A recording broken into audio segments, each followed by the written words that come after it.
Let's start with this one. Discern. What does that mean? We just need to know the difference. We need to distinguish between right and wrong. What is that saying?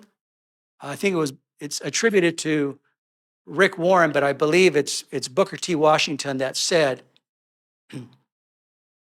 lies do not become truth, evil does not become good, and wrong does not become right just because it is accepted by the majority. Do you all remember that statement or that quote? And so, one of the things that is critical for us to understand is that the worst kind of lie is the one that's a half truth. So, I'm going to share with you 4 half truths, 4 of the myths that are pervasive in the dieting and weight loss world. The first one is this: you eat too many calories. Now, this is a half truth. It is partly correct. But it is more accurate to say that it is not about too many calories. It is about insufficient nutrition. Because if all you did was to nourish your body with whole plant foods, the kind that you have to chew really well before you get it down, it would be virtually impossible to overeat calorically. The second myth or half truth is that you're too heavy. You just weigh too much. The number on the scale is not your friend, and you got to change that number. Again, it's partially true, right? It's a half truth. But it is more accurate to say that it is not about excess weight, it's about excess fat. Because you could be thin and metabolically obese. What do I mean by that? The weight could be normal, but the ratio of lean tissue to fat tissue is unnatural and unhealthy. And you see that with some marathon runners. There are some marathon runners that are super thin, super skinny, but they are still unhealthy. They go and eat junk and they burn it off. Inconsistent with God's law of health. Number 3, the third myth or half truth: you eat junk food. All right, this is a little bit more, right? Full truth and half truth.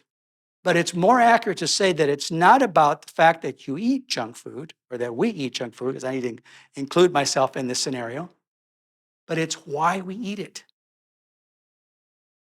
And the truth is that we eat ill-nourishing food, tasty treats, because we're addicted, plain and simple. And if weight loss programs were only honest about the addiction issue, they would have greater success.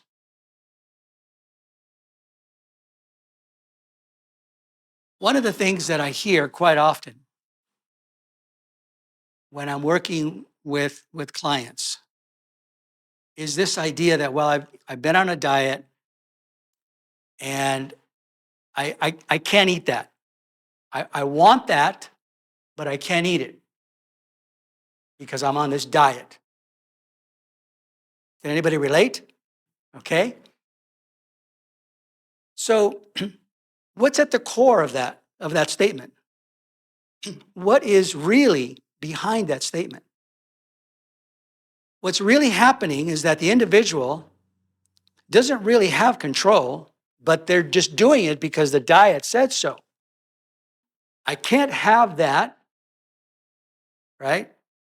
I want that, but I can't have it.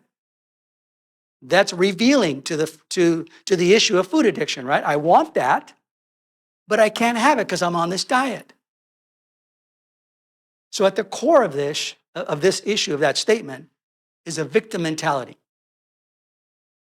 Because if you were truly in control, if you were able to make wise decisions, then you wouldn't say that. You would say, I can have that, but I don't want it. You see the difference? There's a significant difference in that. And that confidence comes from understanding God's law of health and us being empowered by his truths to be able to make wise choices at the moment of truth. Myth number 4, half-truth number 4. You're just too inactive. You don't get enough exercise. Again, it is partially true. However, it is more accurate to say that it's not about infrequent exercise or insufficient exercise or too much inactivity. It is about infrequent detoxification. And I'll tell you why. Exercise is not essential for weight loss. Now, I know I'm going to get some eyebrows raised on this one, but I'm going to say it again. Exercise is not essential for weight loss. Exercise is essential for metabolic health. And metabolic health is essential for the reduction of excess fat. Because if you were healthy, metabolically healthy, your body would naturally shed those unwanted and excess fat cells.